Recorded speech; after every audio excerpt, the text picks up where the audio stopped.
একজন স্পাই বছরের পর বছর শুধু অপেক্ষা করে একটি সঠিক সময়ে। সে সঠিক সময়টি চলে আসলে দেখায় তার খেলা। সেই খেলা এবার হামজা আলী মাজারি বেশ ভালোভাবেই দেখিয়েছে। প্রথম পার্ট থেকেও দ্বিতীয় পার্টটি পরিণত হয়েছে আরও বেশি ধামাকাতে। তাহলে এবার আর কথা না বাড়িয়ে শুরু করা যাক। গল্প শুরু হয় জাসকিরাত সিং রাঙ্গির হাসি খুশি ফ্যামিলি দেখানোর মধ্য দিয়ে। জাসকিরাতের বাবাও ছিলেন একজন ডিফেন্সের লোক। দুই বোন আর মা বাবাকে নিয়েছিল হ্যাপি ফ্যামিলি। জাসকিরাতের বোনের সাথে আবার তার বন্ধুর ছিল অ্যাফেয়ার। সব কিছুই ঠিকঠাক চলছে। এরপরেই সিন নিয়ে যাওয়া হয় 2000 সালে। দেখানো হয় উত্তরপ্রদেশের আলাহাবাদের এক কলোনিকে, যেখানে রয়েছে পলিটিশিয়ান আতিফ আহমেদের ইল্লিগাল ব্যবসা। জাসকিরাতকে সাথে নিয়ে বন্ধু আসে সেই কলোনিতে। বন্ধুর সাথে আতিফের পরিচয় সে আগে থেকেই। বন্ধু অনেক ড্রাগস নেয় আতিফের থেকে, সাথে কিছু আর্মসের লিস্টও ধরিয়ে দিয়ে বলে বাবা এসব চেয়েছে। আতিফের সাথে জাসকিরাতের বন্ধুর বাবার সম্পর্ক অনেক গভীর। বন্ধু জানায় আজকাল বর্ডারে ঝামেলা হচ্ছে, তাই বাবা এসব চেয়েছে। আতিফ আর্মসগুলো দেওয়ার প্রতিশ্রুতির সময়ে জাসকিরাতকে দেখে জিজ্ঞেস করে, এটা কে? বন্ধু জানায়, আমার জিগরি দোস্ত জাসকিরাত, মিলিটারি ট্রেনিং নিচ্ছে। এইটা শুনেই আতিফ হেসে উড়িয়ে দেয়, তারপর যেতে বলে। আর পরবর্তীতে বাবাকে সাথে নিয়ে আসতে বলে।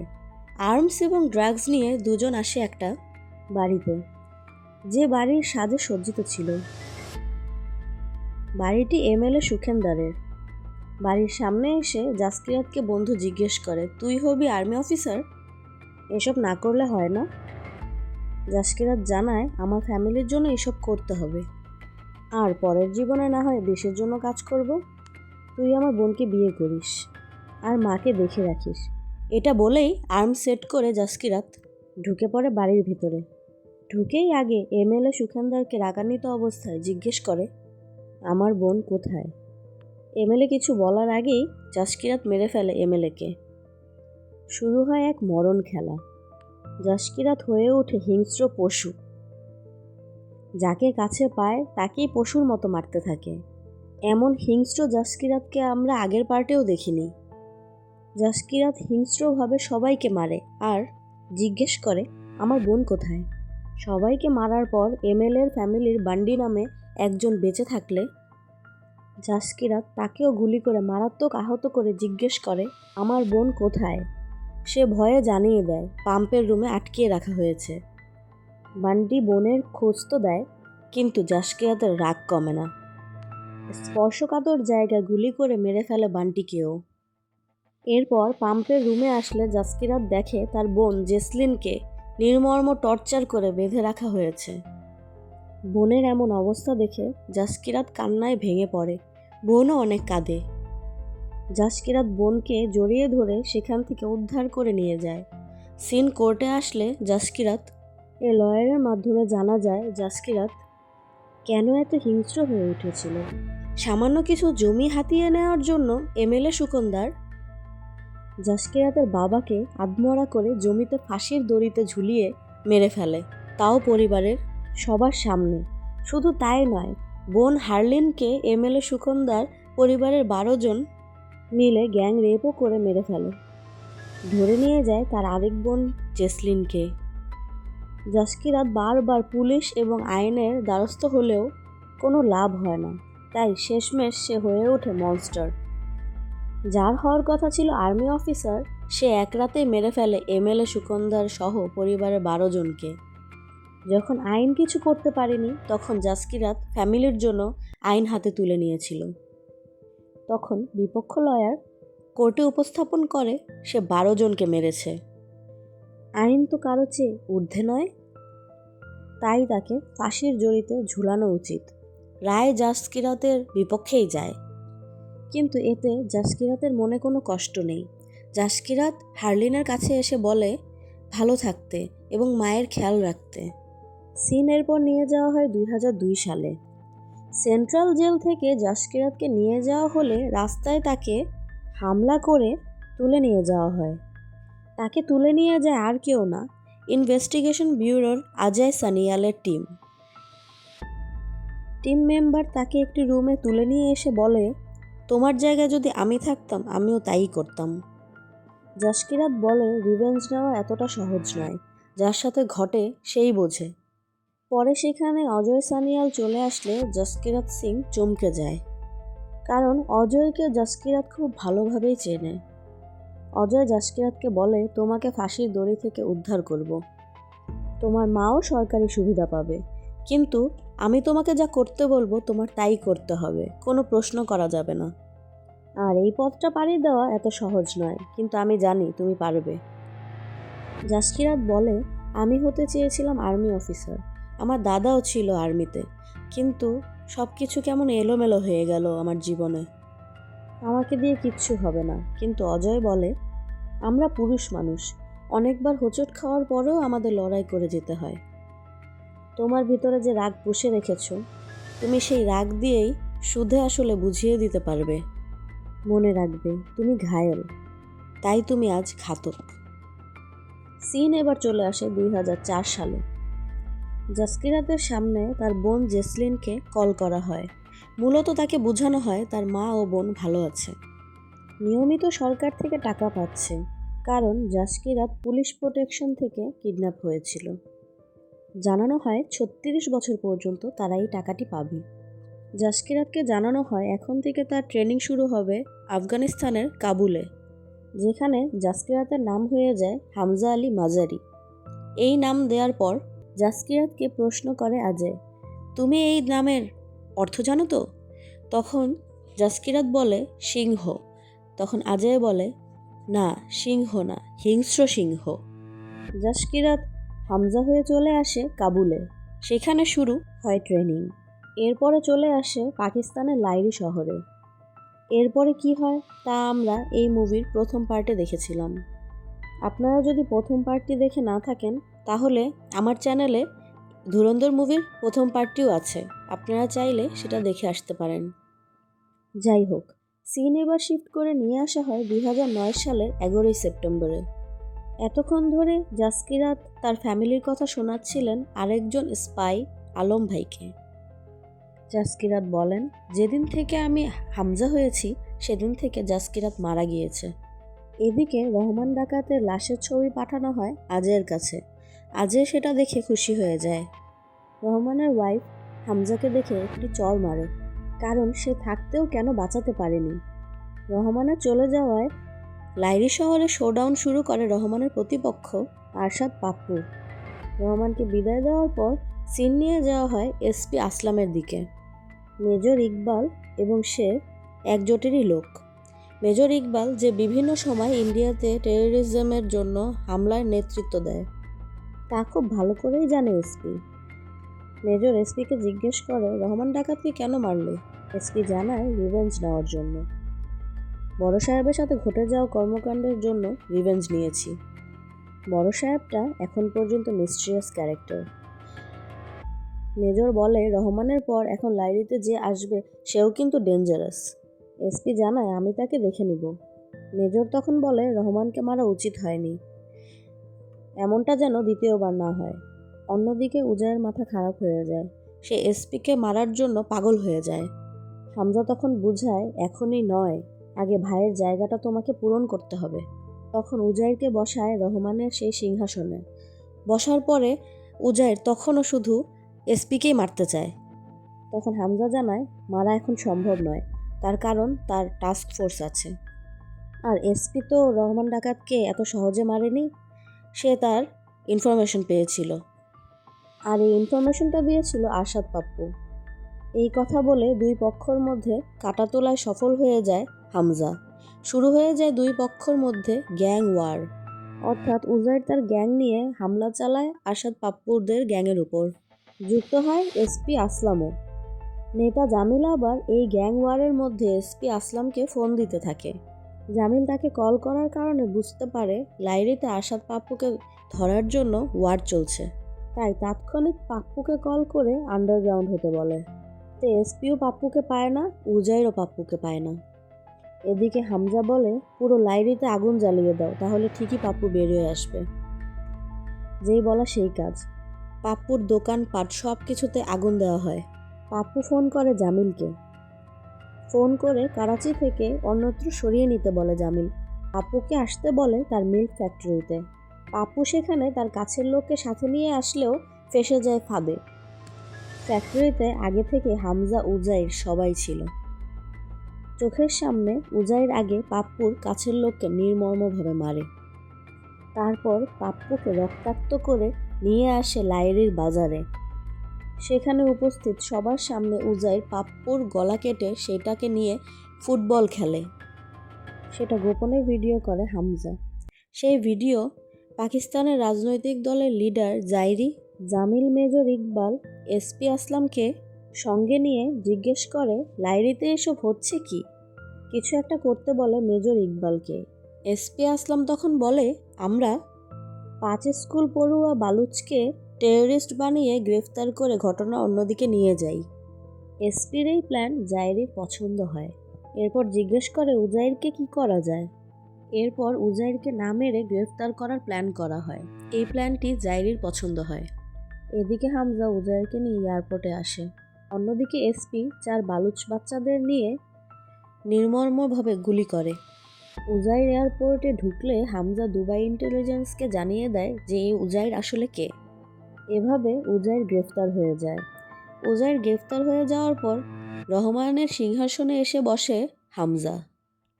কিন্তু টিভিতে 4 বালুচকে টেররিস্ট বানিয়ে আসলামের নায়ক বনে যাওয়ার ব্যাপারটা দেখে হামজা একটু বিরক্ত হয়। তাই জামালকে বলে, বাচ্চাদের টার্গেট করে আপনি ঠিক করেননি, আর এটা আমাকে আগে জানানো উচিত ছিল। এদিকে হামজা মিটিং ফিক্স করে নবাবের সাথে। সেখানে নবাব হামজার কাঁধে হাত রেখে কথা বলা শুরু করে। পোলটি নিয়ে নেয় জামালও। লাইরিতে এমএমপির জয় উল্লাস শুরু হয়। এখানে হামজা আসে বালুচিস্তানে, দেখা করে শেরি বালুচিদের সাথে। শের হামজাকে বলে, রেহমান এবং উজাইরের যাওয়ার পর ভেবেছিলাম সব কিছু শেষ। হামজা সাথে করে নিয়ে এসেছিল ইলাইনাকেও। ইলাইনা প্রেগনেন্ট। কয়েক মাস পর হামজা বাবা হয়। ইলেকশন জিতে সে প্রধানমন্ত্রী হয়। সেটা টিভিতে দেখে অজয় গর্বিত হয়, বলে আমার হিংস্র সিংহ। সিন নিয়ে আসা হয় ভারতে 2014-তে। ভারতের প্রধানমন্ত্রী হিসেবে শপথ করে নরেন্দ্র মোদী, যা দেখে মেজর ইকবালের উপর রেগে যায় তার বাবা ব্রিগেডিয়ার জাহাঙ্গীর। তখন মেজরের কাছে কল আসে বড় সাহেবের। বড় সাহেব মেজর ইকবালকে জিজ্ঞেস করে, হামজা এখন কোথায়? তখন মেজর জানায় যে হামজা এখন বালুচিস্তানে। এদিকে হামজা হয়ে গিয়েছিল বালুচ। মেজর ইকবাল হামজাকে জানায়, আমাদের বড় সাহেবের সাথে দেখা করতে হবে। তখন হামজা জানায়, আমি তো বড় সাহেব বলতে জানি মেজর ইকবাল। এই বড় সাহেবটা আসলে কে? তখন মেজর ইকবাল জানায়, আমারও বাপ আছে। তারপর তারা চলে যায় বড় সাহেবের সাথে দেখা করতে। বড় সাহেবকে দেখে হামজা চমকে যায়। এই বড় সাহেব আর কেউ না, 1993 সালের মুম্বাই ব্লাস্টের মূল মাস্টারমাইন্ড, মোস্ট ওয়ান্টেড আসামি দাউদ ইব্রাহিম। কিন্তু সে অনেক অসুস্থ। সে ট্রিটমেন্টের উপর আছে। সে বেডে শোয়া অবস্থায় সব নিয়ন্ত্রণ রাখে। বড় সাহেব হামজাকে দেখে বলে, তোমার কথা অনেক শুনেছি।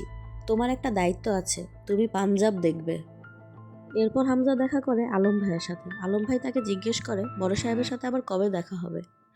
হামজা তখন বলে, হয়তো ড্রাগস সাপ্লাইয়ের পর দেখা হবে। এরপর হামজা এয়ারপোর্টে আসে ড্রাগস ডিলারের সাথে দেখা করতে। ড্রাগস ডিলারকে দেখে সে অবাক হয়ে যায়। সে আর কেউ না, সে হামজারই কাছের বন্ধু পিন্ডা। তার সাথে সে তার বোনের বিয়েও দিয়েছে। হামজা পিন্ডাকে নিয়ে আসে নিজের বাড়িতে। যেহেতু বাড়ি, সেখানে ইয়ালিনাও থাকে। ইয়ালিনা হামজাকে জানিয়ে দেয় কোনো প্রকার ঝামেলা যেন না হয়, এখানে বাচ্চাও আছে। এরপরে জানা যায় আগামী 18 তারিখ উজাইর পাকিস্তানে আসছে। হামজাকে দায়িত্ব দেয়া হয় টিমের ভিতরে সামলানোর জন্য। পিন্ডা তখন জিজ্ঞেস করে, এখানে কতদিন ধরে আছিস জাসকিরাত? তখন হামজা চমকে যায় জাসকিরাত নামটি পিন্ডার মুখ থেকে শুনে। হামজা তখন পিন্ডাকে জানায়, এমএলএ লোকদের ভয়ে ফাঁসির দড়ি থেকে বাঁচতে বর্ডার ক্রস করে এখানে এসেছিলাম। এখানে হামজা পিন্ডাকে ড্রাগস ডিলিংয়ের ব্যাপারে সতর্ক করে।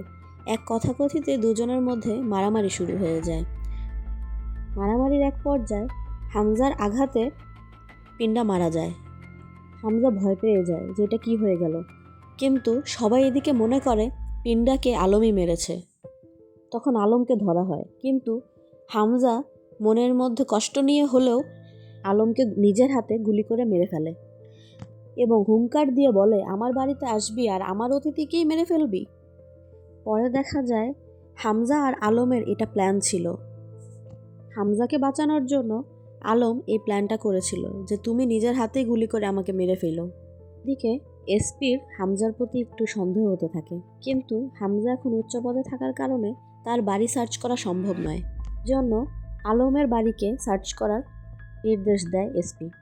এসব আবার শুনে ফেলে ইয়ালিনা এসব শুনে হামজার জিনিসপত্র ঘাঁটতে থাকে। হামজার একটি ডায়েরি পেয়ে যায় ইয়ালিনা। হামজা বাড়িতে ফেরার পর ইয়ালিনা জিজ্ঞেস করে, তুমি কি ইন্ডিয়ান? হামজা চুপচাপ থাকে। ইয়ালিনা প্রচুর কান্না করে এবং তার সামনে পিস্তল তাক করে।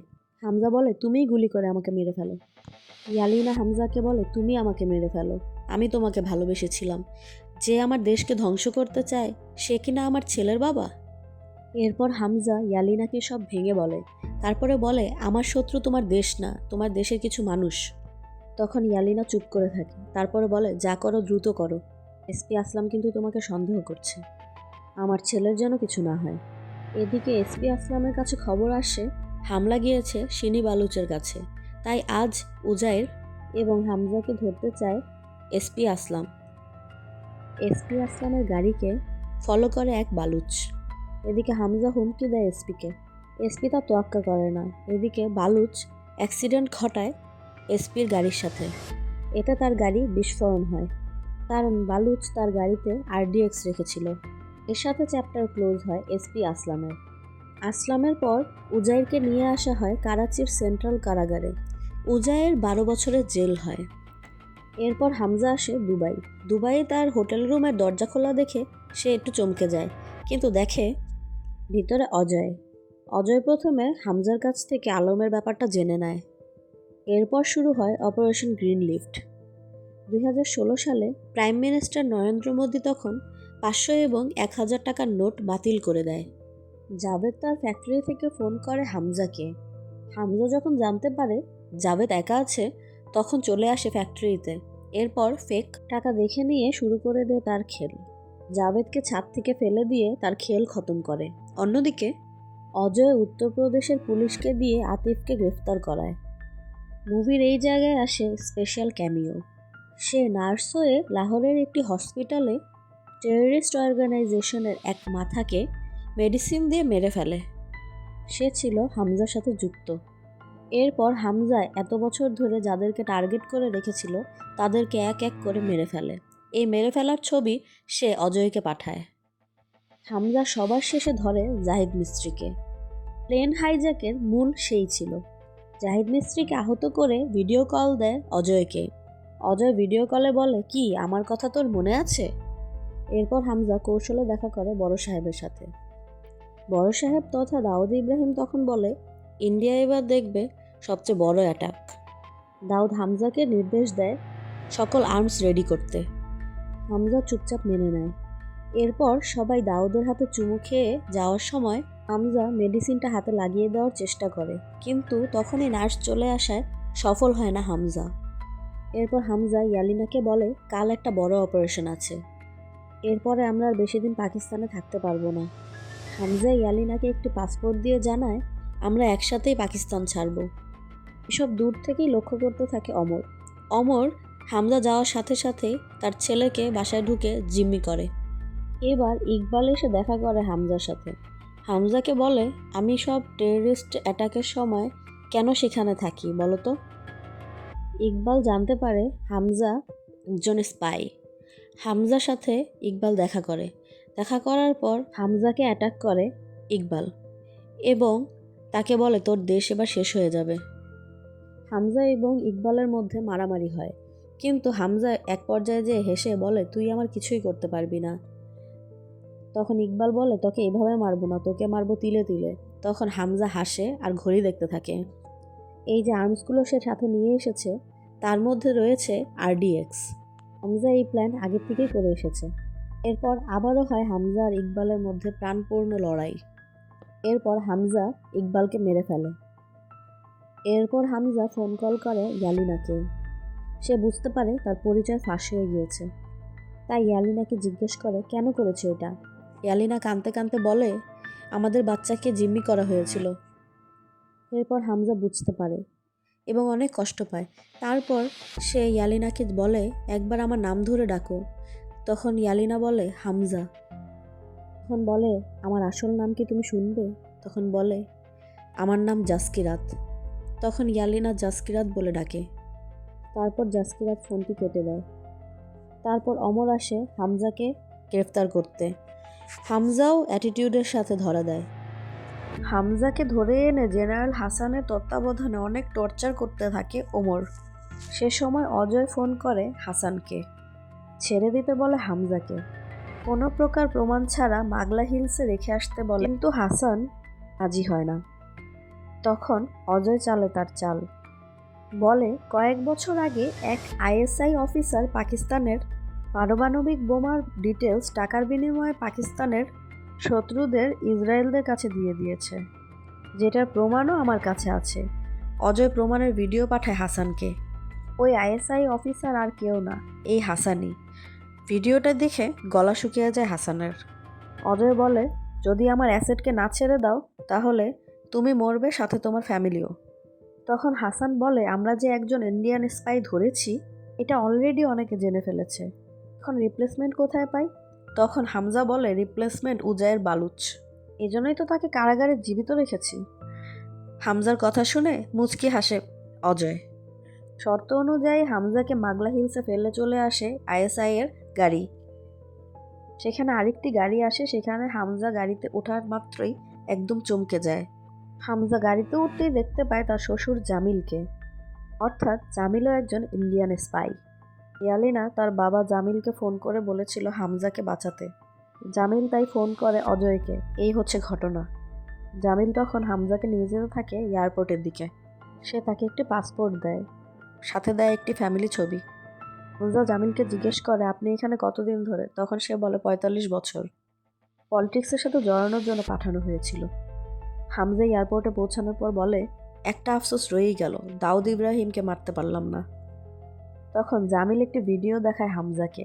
অনেক আগেই জামিল দাউদ ইব্রাহিমকে হ্যান্ডশেকের মাধ্যমে সে মেডিসিনটি তার ভিতরে ঢুকিয়ে দিয়েছিল। এই যে দাউদ ইব্রাহিম ধুকে ধুকে মরছে, এটার কারণ জামিলই। এরপর হামজা জামিলকে ওস্তাদ মানতে বাধ্য হয়। এরপরে হামজা উঠে পড়ে প্লেনে। সে দেখা করে অজয়ের সাথে, জাসকিরাত সিং হয়ে। অজয় তাকে তার কাজের জন্য বাহবা দেয়। জাসকিরাত সিংকে আগামীকাল 8:30টায় সবকিছু বলার জন্য প্রস্তুত হতে বলে অজয়। রাতের বেলা হামজা ফ্যামিলি ফটো দেখে ইমোশনাল হয়ে যায়, তারপরে সেটা পুড়িয়ে ফেলে। সকালবেলা অজয়কে তার সহকারী এসে জানায়, আমরা আমাদের অ্যাসেটকে হারিয়ে ফেলেছি। জাসকিরাত অজয়ের কাছে না এসে ট্রেনে করে যেতে থাকে তার নিজ বাড়ি পাঠান কোর্টের দিকে। সে তার বাড়িতে পৌঁছে দূর থেকে দেখতে পায় তার মা এবং বোনের 2 ছোট্ট ছেলে সুন্দরভাবে জীবনযাপন করছে। এটা দেখে জাসকিরাত খুশি হয়, কিন্তু সামনে যাওয়ার সাহস পায় না, যদি তার ফিরে আসাতে তাদের জীবনে আর সুখ শান্তি না থাকে। আর এখানেই শেষ হয় মুভিটি। এন্ড স্ক্রিনে দেখানো হয় জাসকিরাত 2002 সালে কি দুর্ধর্ষ ট্রেনিংই না নিয়েছিল মিশনের জন্য। একজনের স্পাইয়ের জীবনটা যে কতটা কঠিন তাই এই মুভিটা দেখার মাধ্যমে জানা যায়। এতক্ষণ হার এক্সপ্লেনেশনের সাথে থাকার জন্য অনেক অনেক ধন্যবাদ। কমেন্টে জানিয়ে দেন মুভিটা আপনাদের কেমন লেগেছে, এবং লাইক ও সাবস্ক্রাইব এবং বেল আইকনে ক্লিক করতে ভুলবেন না। ধন্যবাদ।